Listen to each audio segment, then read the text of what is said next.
Week 2 of the 2023-24 NBA season is over, which means it's time to run it back. This is Run It Back NBA Week in Review.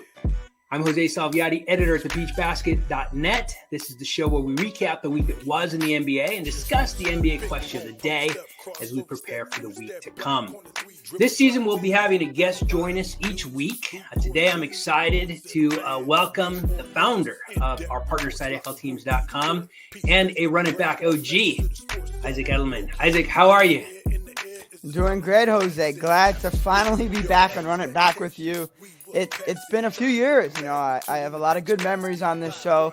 And the cool thing is we're going to continue to make memories. But most importantly, a lot has changed in the NBA. And that's a good thing since we last spoke. Yeah, and I'm glad you brought it up because we're certainly going to talk about that and a few other things. Now, the premise of the show is that we want to take a look back, right, at the week that was. We're going to start with our objective NBA power rankings. Now, I don't want to go into a lot of detail. If you're interested in why we call them objective, you can hit our website, thebeachbasket.net, and read all about it. But I was always bothered by websites that had power rankings that were basically someone's opinion, right? If the Heat were to lose to the Magic, not that the Heat would ever lose to the Magic, but if it were to happen, by 50 points or something, they drop down an incredible amount of points or spots in the power rankings. I didn't like that particular method. I thought that there needed to be something that was just a little bit more objective. All we care about are wins and losses and where you won and where you lost. If you win on the road, you get more points than if you win at home. It's all explained on thebeachbasket.net. I don't want to get into it too much here. But just know these are objective. You can't be mad at them.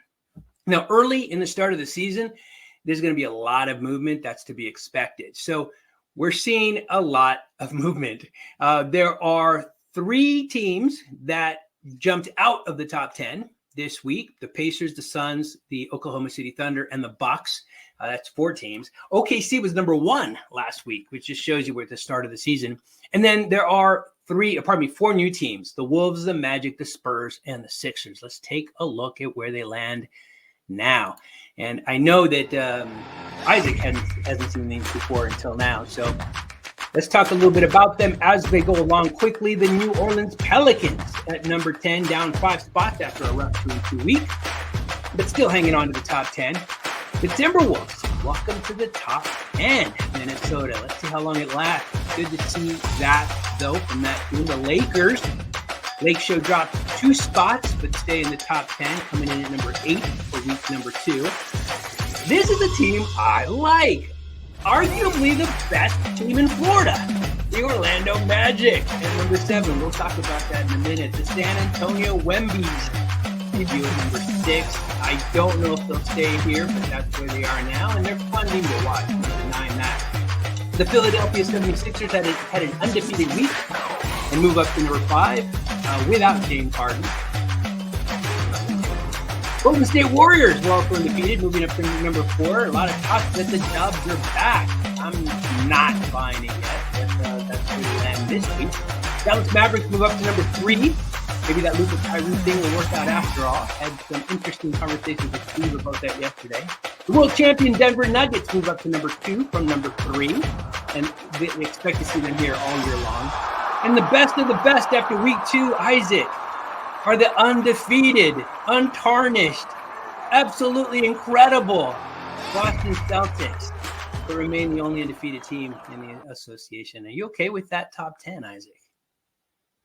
I mean, look, this early in the season, I think, is the perfect time to have objective power rankings, because you could always, at any place, anytime, put in your bias, right? That's right. How you're born. But at the beginning of the season, you actually have the most bias. I'll tell you exactly why. You consider a lot of what happened in the offseason, right? Trades and moves. And you also consider what happened last season. I'm talking about the playoffs, right? So the Miami Heat, for example, just made the NBA Finals, and they're kind of starting off rough, but you say to yourself, come on, they're not a bottom 10 team in the NBA, but maybe if you look at the objective power rankings, they are. So honestly, the beginning of the season, I'm completely fine with these rankings because they are objective. And again, the beginning of the season is kind of an inaccurate path of, is this team having success? Is this team not going to do good this season? But in terms of the rankings for this season, they are absolutely accurate. And I like where the Spurs are. I think that's kind of that interesting team. I mean, I think outside of Wembanyama, because obviously that's where the spotlight is now, and that's where it's going to be all season, they're getting contributions from the whole lineup. So, yeah, no complaints here. Okay, outstanding. A shout out to the other OG, Renee, who's a Spurs fan. Hope you're watching, Renee. We miss you. We'd love to have you back whenever you're ready. I called out the fact that the Magic are the best team in Florida right now, tongue in cheek. But, as far as record-wise, objectively, they are better right now. Do you think season end Magic will be better than the Heat record-wise? No, and the main reason is just the Heat have a better roster. And just because you have a better roster, it doesn't always translate, right? Like the Clippers always have – sorry, don't mean to take a shot at you, Jose. That's a fair point. That's a great point. The Clippers always have like a top 5 roster in the NBA, but they never finish close to top 5 in the NBA. And with the Heat, besides having a better roster than the Magic, the culture is still there, right? So – this is just a tough stretch to open the season. And it's been interesting because Tyler Hero has kind of been the go-to guy for the Heat. He's been amazing this week, but it's weird. The Heat haven't even allowed Jimmy Butler to go off. They haven't allowed Bam to go off. So it kind of shows you why the Heat never really wanted to trade Hero. They're giving the ball to him like he's their number one player. And it might work out. But yeah, it's kind of a interesting dynamic because the Heat are just trying to figure things out, where it seems like the Magic have already been playing like 15 games. They know what they're doing. Paolo Banchero and Franz Wagner look very good this season. Imagine when Cole Anthony and Jalen Suggs get going. I mean, the Magic team's going to be good, but when the season ends, I got the Heat being better. I got a chance to see them live a couple of days ago in Utah, and they impressed me. They are a very good basketball team. Excited to see how that pans out over the season. Let's move our focus now to the players. These are the best to do it by average in week number 2 of the 2023-24 NBA season. So that means the best average points, assist, rebound, steals, and dunks. Let's take a look at who landed on top. Oops. Boom, here we go. All right. Now this is a little, frustrating, but this is right. De'Aaron Fox scored 37 points. He only played one game, though, unfortunately, and then he got hurt. Devin Booker, 13 assists per game. Nice to see him rounding out his game a little bit. He's going to need to. The Suns are going to do anything. Now, Anthony Davis has been on a bit of a tear. He led the NBA this week with 14 rebounds. Kyrie Irving, same thing, only one game, but it still counts, 4 steals per game, and AD is back. A monster game last night with 7 blocks. He averaged 4.3 this week. Those are your top scores, your top players by average in week number 2. I think you can expect to see a good number of those people back time and time again, because those are the ones to generally do it. What's neat about that is every now and again, you'll see a player like Cam Thomas who showed up out of nowhere because he had a phenomenal week at the end of last year. And you get to know these people that might fly under the radar otherwise. But these were just the usual suspects this week. Now let's take a look at who did it best. Now this is different, right? We just took a look first at who had the best average. Now we're going to take a look at the best of the week. The best dunk, dime, dagger, dazzler, dud, and deny. Let's take a look who did it best in the NBA in week number 2. I think the first is, the dagger. The Warriors were losing until Klay Thomas decided to do this. Crazy. Steph Curry with the most nonchalant pass you'll ever see. Magic used to do stuff like this, Magic Johnson. Look at this. Super nice. Zion has got to prove to me he's more than a dunk machine, but he can dunk, man. This block not only was incredible, but it was timely. Boom. That won the game for the Pacers in that in-season tournament. This is the dazzler because these are two of the tallest men in the history of the world going one-on-one against each other, and KD for the win. Epic, epic shot. Jordan Poole tried the Steph Curry, and it didn't work. The classic dud. All right. So I know there's not much to talk about there. Those are also, I guess those are kind of subjective because those are my picks for best. Do you have any argument? Did I miss anything that you think might have fit better? Well, Isaac, that was definitely the dud of the week. Okay. So good choice on that.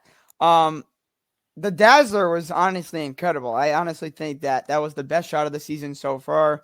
When people think of best shot, they always go to buzzer beaters. Come on. Yeah. Like, if you win by 2 points, a 2-point shot in the third quarter could technically be considered a game winner. Just didn't happen in the fourth quarter. Either way, that was an incredible shot. Yeah, I mean, no complaints there. Very good. All right. Well, that's the recap of the week. What we're going to do now is we're going to start to take a look forward. We do that by asking the question of the day. The NBA question of the day. This kind of wraps up the week and has us look forward for the week to come. The week to come is going to be full of in-season tournament games. So that's the question of the day. Is the NBA in-season tournament generating the expected and hoped for excitement from you? Isaac, you go first. I'll give you my thoughts.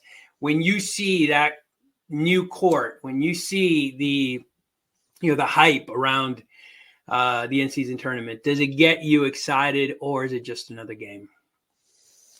Well, I'll first say this, and I'm speaking on behalf of a ton of fans. It's confusing.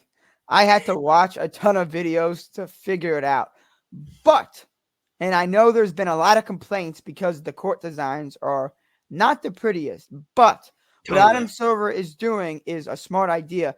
The court shows the viewers on TV that are watching that this is an in-season tournament game. Because It's weird. These are not consecutive games. I believe it's Tuesday and Friday. Am I correct? I couldn't tell you, but I know it's definitely not consecutive games. Yes. I believe it's Tuesday and Friday each week. And in order for fans to know that, they have this strong, visible court design that tells the viewers this is the in-season tournament. But I'm going to be honest, it's not generating the expected, excitement from me. It's, to me, just another regular season game, as it is, because it does count towards the regular season record. In a way, this, in my opinion, is happening way too early in the season. I know this is not called the mid-season tournament, but I would think an in-season tournament is like in-season. This is in-season. You know what I mean? Yeah, not this early in the season. Agreed. But I have to say that while there's been a lot of bad reviews, I like change. Right. Some OGs, I'm part of the young generation, so I love change. I love flashy stuff. Right. Like, I love the new court design. Some of them are like kind of too much when you're watching it on TV, but I like change. Right. And what's the purpose of the courts? To tell people that this is the in-season tournament. Now, what's the purpose of the in-season tournament? Well, it's definitely to generate the expected and hoped for excitement from fans. But that's not happening with me. So I see the goal, right, to generate excitement, but it just doesn't make sense for a team to get 2 titles. It doesn't make sense for this to be a moral victory or something of that sort. I don't get it. I guess the one difference is maybe Jimmy Butler, who doesn't play well in the regular season, is going to maybe play really hard to win the in-season tournament. But I'm still finding a lack of purpose. Do you agree with me, Jose? I agree with every point. Now, the one thing that I'll say, in addition to what you said, is that when Adam Silver first started talking about this, he talked about it after the World Cup, right? The soccer World Cup. Mm-hmm. And he really liked that process. Okay. Now the Soccer World Cup starts with group stage, where you play teams within your group, and then the top 2 teams move on, etc.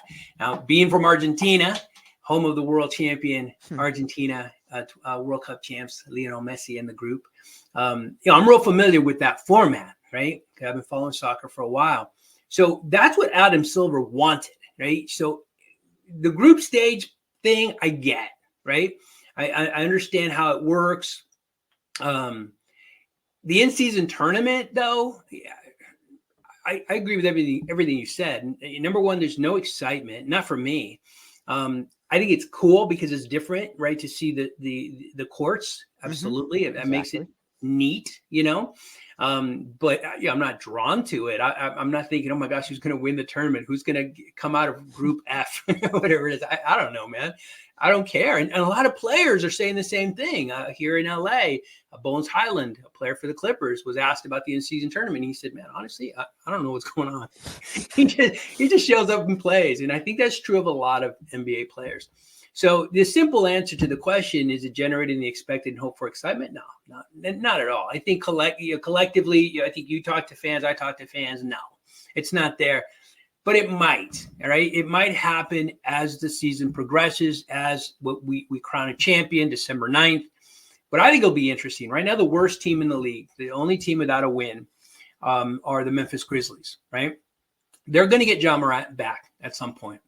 Now, and I don't think it's going to be in time for the in-season tournament, but just hypothetically, theoretically, let's say one of those teams, right, that's hovering down at the bottom of the barrel right now gets hot, gets a player back, and all of a sudden they're the in-season champ, right? That would generate some excitement for that city. That would generate some excitement for that fan base, and it would give them a little bit of hope.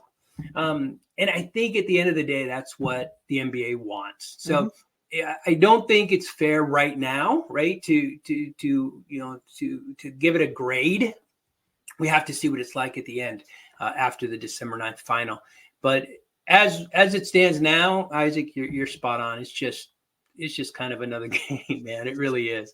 So we'll see how it plays out. And you brought up a good point. I mean, Jimmy Butler could get hot, and we know he plays well when games are important. And if this game is important to Jimmy Butler and he decides he wants to win it, that makes all the difference for a team like the Miami Heat. Absolutely. All right. So I think we are in agreement. That is it. That is week number 2. It is in the books. The 2023-24 NBA season. We'll have such a hard time with those numbers. But week 2 is done. Join us next week when we run back week number 3.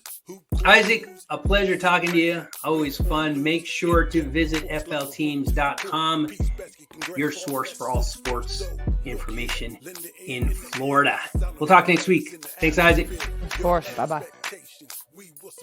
Attractive like a magnet, tuned in the peach basket. Live broadcasting, even podcasted. Got a question, don't hesitate to ask it. Intelligent news with no static. Turn on your tablet when you gotta have it. Drop updates quick like a rabbit. We got the answers, check out Peach Basket. Peach